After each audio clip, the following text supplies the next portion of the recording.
Nous pouvons donc confirmer le ciblage de la zone stratégique de Dimona dans le désert du Negev au sud d'Israël. On peut dire que la ligne rouge intouchée depuis 1948, l'Iran ce soir la met sous un feu direct.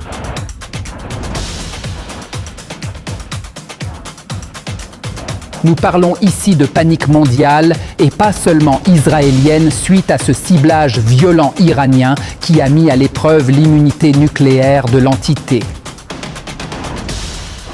Exactement, nous faisons face à une incarnation réelle du danger existentiel et nous verrons dans les heures à venir comment le monde et surtout Washington gérera ce ciblage.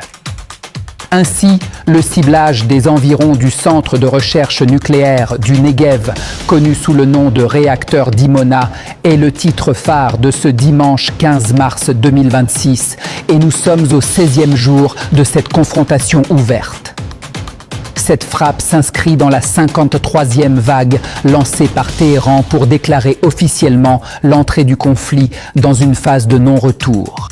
Les rapports de terrain indiquent la chute d'une série de missiles balistiques iraniens à longue portée dans la zone autour du complexe nucléaire, ce qui constitue la brèche défensive la plus dangereuse de l'histoire des installations stratégiques de l'entité. Bien que la frappe ait visé les installations annexes et les systèmes de défense extérieure, le message politique et militaire est arrivé avant les missiles eux-mêmes. Le parapluie nucléaire, considéré comme la police d'assurance ultime, a été exposé cette nuit et ciblé avec une audace sans précédent. Les cercles diplomatiques à Washington et dans les grandes capitales attendent maintenant d'évaluer les dégâts au réacteur, qui représente le saint des saints de la doctrine de sécurité israélienne. Nous ne sommes pas simplement témoins du bombardement d'un site militaire, mais de l'effondrement des tabous stratégiques qui ont régi la région pendant 7 décennies. Raid. Il semble que le voile de mystère derrière lequel Israël s'est caché pendant des décennies ait été déchiré cette nuit sous le poids des métaux explosifs iraniens. Nous parlons du complexe qui abrite le cœur du programme nucléaire israélien, qui contient un réacteur nucléaire construit avec l'aide française dans les années 50. Depuis lors, Israël poursuit une politique d'ambiguïté nucléaire. Elle ne reconnaît ni ne nie posséder des armes nucléaires. Mais Dimona a toujours été la colonne vertébrale de cette ambiguïté et cibler son périmètre cette nuit signifie clairement transformer cette ambiguïté en une menace directe et manifeste. Pour que le spectateur imagine l'ampleur de cette brèche, nous parlons du complexe le plus fortifié au monde, entouré d'un système de défense aérienne multicouche, d'une zone d'exclusion aérienne stricte et de capteurs sismiques et radiologiques ultra sophistiqués. Donc toute frappe dans son périmètre ne se lit pas comme une simple attaque militaire, mais comme une potentielle menace radiologique terroriste.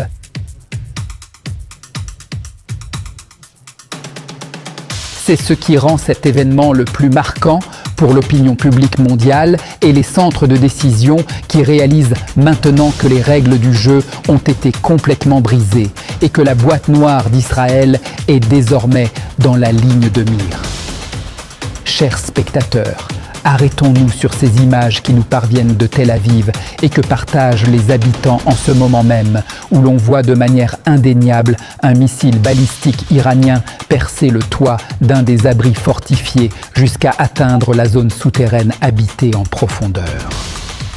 Cela coïncide avec ce qu'ont publié les médias militaires du corps des gardiens de la révolution iranien, qui ont diffusé des images documentant le lancement de salves de missiles balistiques lors de la 53e vague, des missiles qui semblent équipés d'ogives perforantes, spécialement conçues pour traiter des cibles souterraines.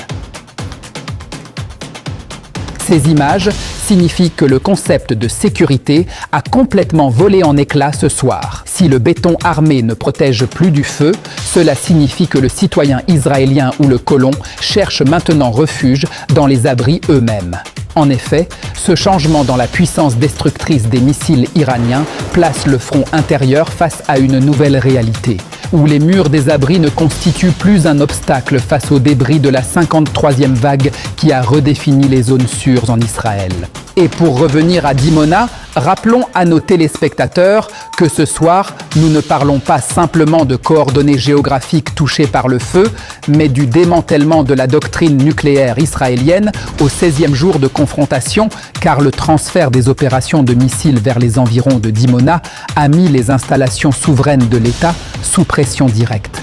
Et cette nouvelle trajectoire de guerre ouverte signifie que la banque de cibles iranienne a dépassé les lignes défensives traditionnelles et est passée à la phase de ciblage des centres de gravité stratégiques qui sont restés neutres pendant des décennies. Et l'arrivée des missiles de la 53e vague aux frontières du réacteur du Negev impose une nouvelle réalité militaire où l'idée de zone fortifiée recule et fait de la profondeur nucléaire une partie de l'équation d'engagement quotidien, ce qui changera certainement les calculs de dissuasion mutuelle dans les heures à venir. Après l'arrivée des missiles qui ont percé les toits des abris fortifiés, la question n'est plus « que va bombarder l'Iran demain ?» mais plutôt « que reste-t-il à Israël pour prétendre protéger encore sa souveraineté ?» Pendant que tous les regards se tournent vers le désert du Negev, la situation au nord n'est pas moins tendue, où les colons de Galilée ont vécu une nuit terrible sous un déluge de roquettes tirées du Liban qui ont frappé la colonie de Hatsour par salves incessantes, ne laissant même pas aux habitants quelques secondes pour rejoindre les zones protégées. Et pendant que les dirigeants parlent du rugissement du lion, les colons là-bas crient que le président est une honte et que l'État les a complètement abandonnés sous la pluie de roquettes qui pénètrent maintenant leurs chambres. En effet, des rapports indiquent l'utilisation de roquettes à fragmentation conçues pour augmenter la puissance destructrice, causant d'énormes dégâts aux propriétés et installations résidentielles. Cette escalade au nord coïncide avec le ciblage des environs de Dimona au sud, plaçant l'institution militaire face à la réalité de multiples fronts ouverts où les défenses aériennes se trouvent dispersées entre missiles balistiques traversants et drones kamikazes qui sillonnent désormais le ciel de Galilée en toute liberté, renforçant la conviction que le contrôle sur le terrain commence à échapper à l'entité au 16e jour. Au final, le centre de recherche nucléaire du Negev n'était pas qu'une installation scientifique, mais le symbole sur lequel reposait la doctrine de survie de cette entité durant 7 décennies. Cette nuit, avec l'arrivée du feu aux abords de ce complexe stratégique, ce prestige intouchable s'est effondré. On ne parle pas seulement de roquettes iraniennes qui ont frappé le désert du Negev, mais de la révélation de la boîte noire qu'ils croyaient hors d'atteinte.